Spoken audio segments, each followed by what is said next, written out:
Alright guys, welcome back to Formula 1 News. The Japanese Grand Prix is this weekend and multiple teams bringing various upgrades to try and find a way past Red Bull for the second weekend in a row. Mercedes with a couple of tweaks to their front wing that they're going to try in Suzuka. Ferrari with a brand new floor update they're bringing to the party. Can anyone beat Max Verstappen and Red Bull? That is largely going to depend on whether the technical directive actually affected them or not. Very much enjoyed your thoughts in the comments. Hit the like button if you enjoy. Subscribe if you're new as always. This, if you can't already tell, is Lewis Hamilton in a Mario Toad hat in Japan, obviously, in the Nintendo store, I'm guessing. You can tell it's Hamilton because he's got these thick soles on his shoes. He's got the new 44 merch on. He's trying to be a little bit inconspicuous, but it's not really working. He needs to buy if he can buy a blue shell from here, I think that's what they might need this weekend. Now, the first big update is lots of stuff today, by the way. McLaren, they've confirmed Oscar Piastri is coming back again, as expected, for another few seasons until the end of 2026. He will be driving for the team. We know that Lando's contract ends in 2025, so they've got those guys locked down. This is the thing, if you're Alex Plough, if you're Pato Ward, you're thinking, there's not many opportunities for the next couple of years here, but absolutely deserved. Piastri's done a killer job this year, had a really good and underrated drive, I think, in Singapore as well, going from 17th all the way to 7th at the end of that race, and has absolutely earned his continuation there at McLaren. And that Norris-Piastri partnership it's already a very strong pairing. As the years progress next season, they're going to be competing for the best driver pairing on the grid, I would say. There's a few candidates for that position, but McLaren right now are certainly one of them. There was also some funny stuff because we know that last time when the fiasco happened, the Alpine McLaren thing, and as he says, stress-free contract announcement like always. Never any issues here. And Alpine, actually, their social media guy replied and said, yep, nothing to see here. Now, there was also this rumour going around yesterday that Lance Stroll was not going to be fit to race again this weekend after his crash that left him out of, he decided that it wasn't worth competing on Sunday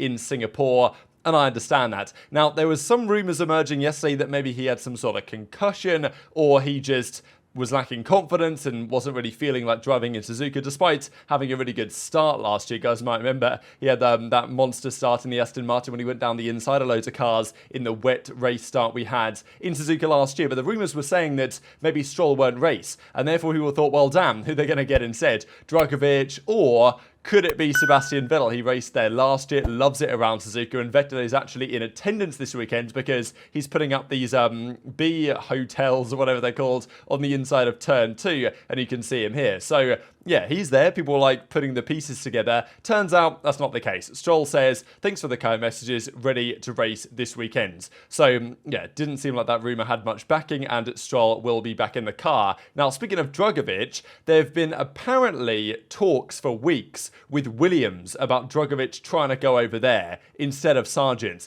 But the general perception seems to be that Sargent will stay. Joe Soward as well on his green notebook today said that, yeah, he thinks that Sargent's going to get extended. But some reports say that Sargent's performances haven't been so good, especially compared to Lawson, what he's done in the AlphaTauri, and maybe that door is opening. So Drugovich to Williams, keep your eye on it. There's also this talking point in Formula 2 with Ayumu Iwasa, who is kind of after Liam Lawson is one of their next up guys from Formula 2, the Red Bull Academy program. They want to send him to Super Formula, where Liam Lawson is currently racing. Well, he's in Formula 1 at the moment, but he's been in Super Formula this year, and Lawson will be the reserve driver for Red Bull, which, I don't know, I feel like they're mishandling this if they don't get Lawson a seat next season, especially when he's got more races to come. It seems there's talks today that he will most likely race in Qatar as well. So Ricciardo's injury healing, I guess, slower than they would have hoped for. It does seem like it's a little bit more severe than people expected initially. So, yeah, Ricciardo possibly returning in Austin for the US Grand Prix and might not be racing in Qatar. So that's another chance for Lawson to prove his mettle. Even though pretty much whatever happens, Ricciardo will almost certainly be in the AlphaTauri next year, or whatever it's going to be called, because the new sponsor or name, they just want Ricciardo's brand, I get it, and Ricciardo is a good driver, but you've got to wonder, with Perez maintaining his seat as it seems, I'm not sure they're handling this the best, especially when Helmut Marko says they've got, like a luxury problem, as in they've got what do they call it? An embarrassment of riches in some sense. They've got too many good drivers for the seats they have. I will find it funny how Helmut Marko, who according to Christian Horner, is definitely not an employee of Red Bull Racing. But as he says, anyone who doesn't drive in our B team next year will be the reserve and simulator driver for 4 cars. So, they're not even trying to hide it anymore. They're not saying like, oh, it's just the sister team. Oh, it's just like a team that we supply the engines to. No, it's the B team, It does make you wonder like how this is even possible. He's talking about that Red Bull have basically 4 cars, that they have a B team, and it's like, yeah, that is how it is, but they don't usually say it this bluntly, even though Helmut Marko is Helmut Marko, isn't he? So he's going to do what he does. Now, here we are in Suzuka. The weather forecast that I just looked at says that this weekend it's probably going to be dry, but I don't know if I fully trust the forecast in Japan. We saw what happened last year. It wasn't particularly fun to watch, but it did mean that it was on at a slightly better time for us in the UK and elsewhere, because it was, delayed a little bit from what is usually a 6 a.m. start. But here's the paddock with the new Mercedes front wing. Well, small tweak we'll see in a second. And, well, it's raining pretty heavily as it stands. Now, hopefully this is not the case this weekend, because there won't be any running. As we saw last year at the tractor when Carlos Sainz went off, Gasly, the red flag, yeah, we know the story on that one. Now, Ferrari are pushing on. They just broke Red Bull's 15-race win streak last time out in Singapore, and they are bringing a significant floor upgrade to the Japanese Grand Prix. It's very interesting to hear what Ferrari and Mercedes both are talking about, because they're still bringing upgrades, they're still bringing changes, but they both say next year's car will be quite drastically different to the way this car is designed. But because the regulations are static, they can feel free to bring upgrades to this year's car, knowing that a lot of the changes will also work for next year's car and will just prove they've gone in the right direction or the wrong direction. They're testing things in some sense here because, the championships are done and dusted. But the SF23 is taking steps, and Mercedes also, they're bringing a new floor, is the rumour, in Austin. So last year they had a pretty big update in Austin, and this year again that is the plan for Mercedes. So we'll see if that one helps, because Red Bull, they're going to call it a day now. They brought a small thing in Singapore. They actually reverted that and decided not to use that small floor change in Singapore just because they had so many variables. They couldn't figure out what was making their car go so slow. They decided to scrap the new floor, and probably they bring it this weekend instead.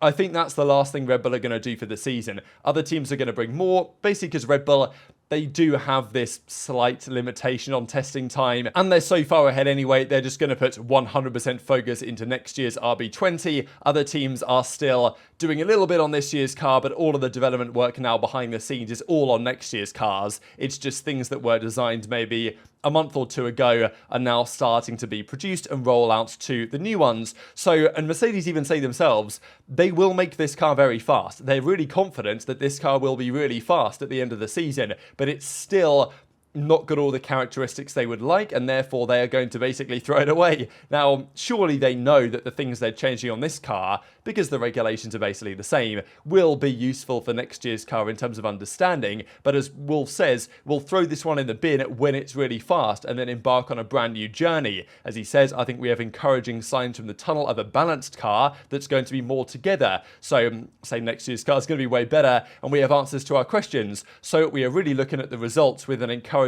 perspective. So things they change on this year's car will have some benefit for their understanding of next year's, but they're really just focused on the W15 at this point, as well they should be. The same thing that Charles Leclerc says on the next year's Ferrari, the 2024 project is very different to the car we have this year. With everything we have learned so far, it reaffirms that it is a good choice. So that's what Ferrari and Mercedes are saying. I did also see some comments the other day from McLaren who said, because everything McLaren have changed is working really well, you know what I mean? Like, every upgrade they've brought has done what it's intended to do and more at times. And their rise from Norris Norris basically getting no points from the first 5-6 races ever since Austria to getting, I think he's the third highest scoring driver after the two Red Bull guys in the last like 6, 7, 8 races, something like that, Norris, which is crazy really. And also I think Andrea Stella says they've only changed like 50% of the things they want to change. So McLaren, definitely a sleeper team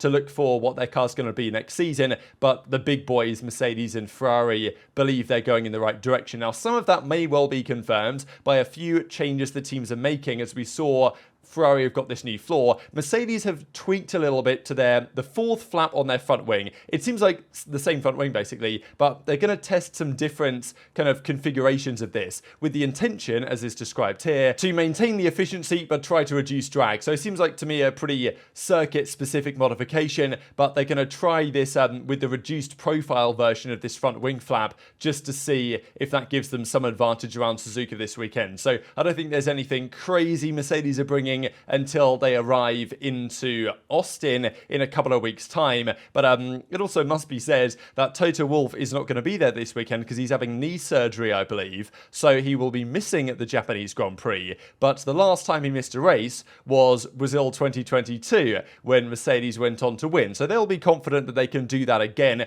It really depends on Red Bull though, because as Alonso says, well, Singapore can be an outlier circuit. It's been the case for Mercedes in the past. Let's see in Japan. I expect Red Bull to dominate.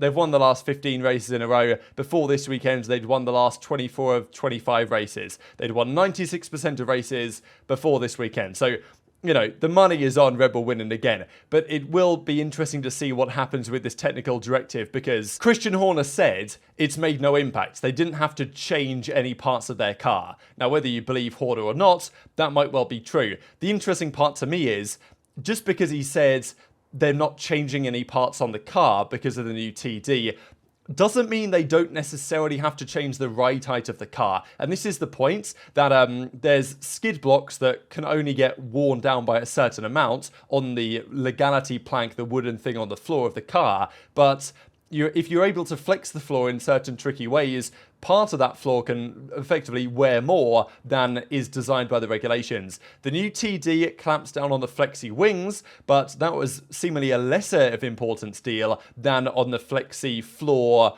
circumventing that apparently was going on. And if Red Bull were doing that, then even though their car might be the same, they might be forced to run their car at a slightly higher ride height than they would prefer, which is pretty much what they had to do at Singapore. And this cost them performance, especially when you consider the car is designed to run at a very low ride height. And, well, if they have to run the car a little bit higher to protect the wear on the floor, then naturally they're going to lose performance, even if the actual car is identical. So just because Horner said that it didn't affect them and nothing on the car changed, it doesn't necessarily mean they won't have to run the car at a slightly higher ride height. And if they do, then that will cost them performance, especially around even Austin is a kind of bumpy track at times. So we'll see how it goes for Red Bull. But I think there is a chance that there will be other tracks that they lose out a little bit. Whether it's enough, especially at a circuit like Suzuka that should suit them just so well, that remains to be seen. But well, the other teams are at least trying to give us an entertaining finale to the season.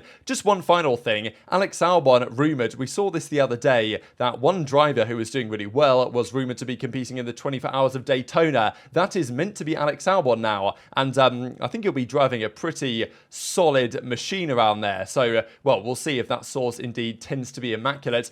And just one final thing, because I can't help myself. These are the power rankings for the weekends. A lot of this is justified. Lawson had a great weekend. I mean, you know, obviously Sainz, Norris, Hamilton's up here.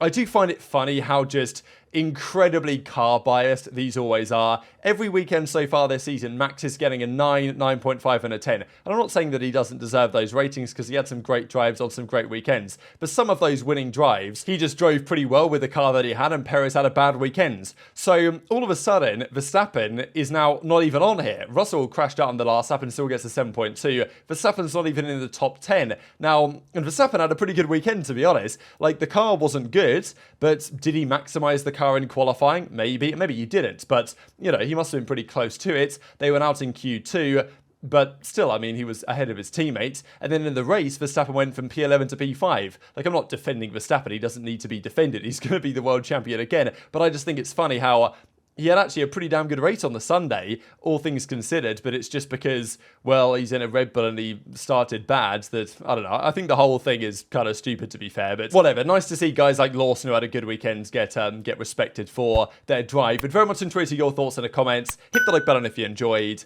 subscribe if you're new, take care, and I'll see you next time.